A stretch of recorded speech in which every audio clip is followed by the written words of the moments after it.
Hello everyone, Minutes Plus Meditation here. Wednesday, April the 26th. It's Our Lady of Good, our Feast of Our Lady of Good Counsel. We continue our readings. We're back to the Acts of the Apostles. On the day that Stephen was killed, a severe persecution began against the church in Jerusalem, and all except the apostles were scattered throughout the countryside of Judea and Samaria. Devout men buried Stephen and made loud lamentation over him, but Saul was ravaging the church by entering house after house, dragging off both men and women. He committed them to prison. So we wonder, it's a whole question unto itself. Why did God permit this? Stephen was being faithful, but that's a mystery unto itself. But the Lord knew full well that he was sending them out like lambs among wolves. Remember, he mentioned this in one of his teachings. So Jesus was not oblivious to this. He himself allowed himself to be captured and brutally tortured and be crucified on the cross. So God permits evil, but so that a greater good may come of it. In this case, one of the goods that's apparent, or should be apparent if we're actually, listening as we read in our mind and our heart, is is this. Now, those who were scattered, because they were scattering all over the place because of the persecution, which is not a good thing. That is a might have been for the best of intentions, but it's still sinful, objectively speaking, to actually try and persecute people for, living lives of integrity. They went from place to place proclaiming the word. Philip went down to the city of Samaria and proclaimed the Messiah to them. Now, Philip may never have gone to Samaria, right? That's that's a place you don't go if you're a Jew. But they're being persecuted now, so they're just scattered all over the place.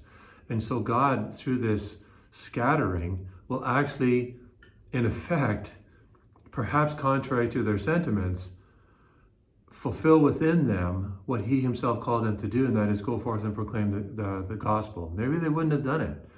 Maybe, of the whole world. Sometimes when we think, when Jesus says the whole world, they think the whole world, but they may have actually thought, well, the whole world of Judea or the Jews. I don't know. Maybe I'm wrong on that, but sometimes people hear differently than what we think they're hearing.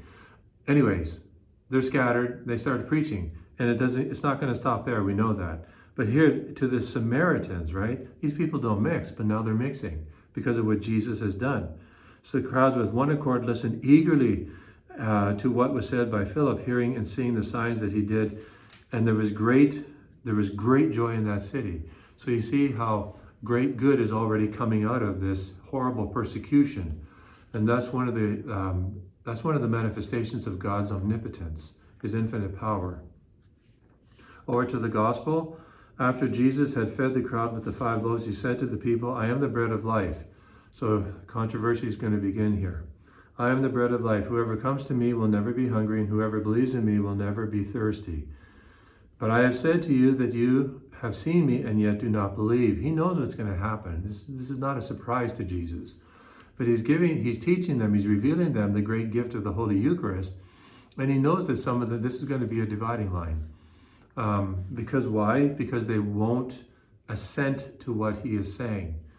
And it's not impossible, because he's shown them miracle after miracle. He's already, multiplied the loaves and the fishes for somewhere between 5,000 and 15,000 people. So it's not like he's expecting them to make this act of faith out of nowhere.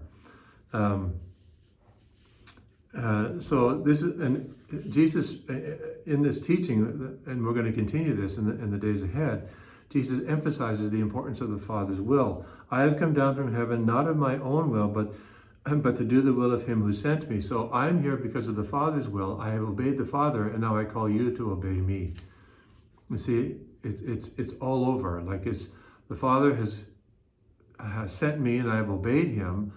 The Son has learned obedience, and now you are being called to obey the Son through obedience. To obey the Son, to live in obedience to the Son. And if you open yourselves to be obedient to me, you will accept this teaching. And if you don't, you won't accept it. We see what's going to happen.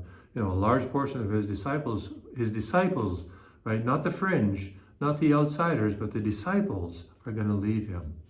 So it just emphasizes the importance every single day of praying for an increase of faith.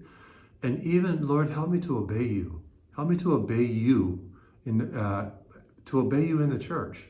as you speak to the church in matters of faith and morals, because a lot of people are disobeying in the church. You know, countries in Europe, they're going off the edge.